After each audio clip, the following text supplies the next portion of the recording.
एकादशी व्रत पूजा विधि।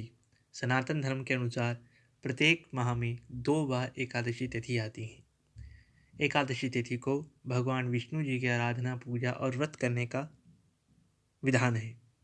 एकादशी तिथि भगवान विष्णु को अत्यंत प्रिय है, इसी कारण एकादशी व्रत किया जाता है।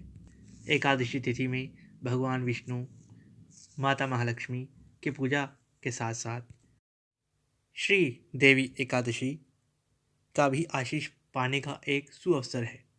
कृष्ण और शुक्ल पक्ष दोनों में ही समान भाव से एकादशी का व्रत करना चाहिए।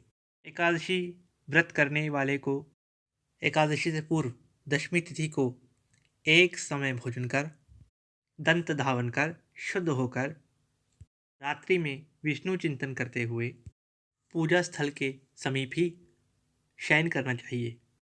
जब एकादशी अगली सुबह आए तो सूर्योदय से पूर्व उठ जाना चाहिए, स्नान कर शुद्ध हो जाना चाहिए और प्रभु का चिंतन करते समय मन में उनके नाम का स्मरण करते हुए संकल्प लेना चाहिए कि आज मैं प्रभु आपके एकादशी व्रत को करूँगा और कल भोजन करूँगा, अर्थात आज निराहार रहकर एकादशी व्रत का पालन करूँगा।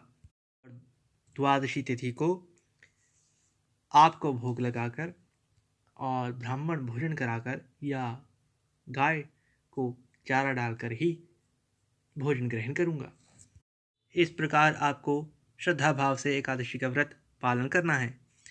दिवस में सुबह से लेकर शाम तक आपको विष्णु मंत्रों का जाप, उनकी कथाओं का गान या पठन पाठन करना। शाम होते होते आपको तुलसी दीपदान करना चाहिए, साथ ही पीपल दीपदान भी करना चाहिए और यदि संभव हो तो तुलसी वृक्ष समीप ही आपको कथा का पठन करना चाहिए। पूरे परिवार के सदस्यों को साथ बिठाकर आपको कथा का गान करना चाहिए।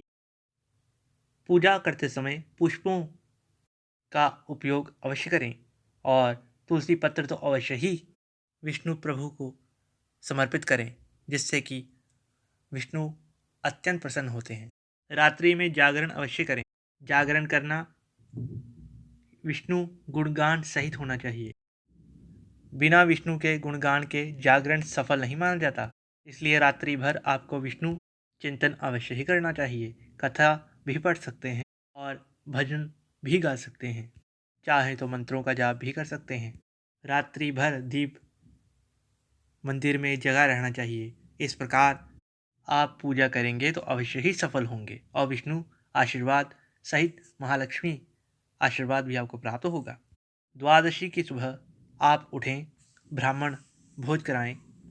भले ही एक ब्राह्मण हो, ब्राह्मण ना मिले तो गाय माता को कोई फल समर्पित कर दें और विष्णु जी को तुलसी पत्र और गंगा जल समर्पित कर आप भी गंगा जल, तुलसी पत्र और चावल, कच्चे चावल जो साबुत चावल हों, ग्रहण करें।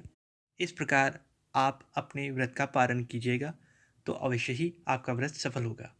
के साथ साथ जब घर का कोई भी सदस्य व्रत करे तो आपको ध्यान रखना है कि घर में बाकी सदस्य भी लहसुन प्याज ना खाएं और मदिरापान भी ना करें।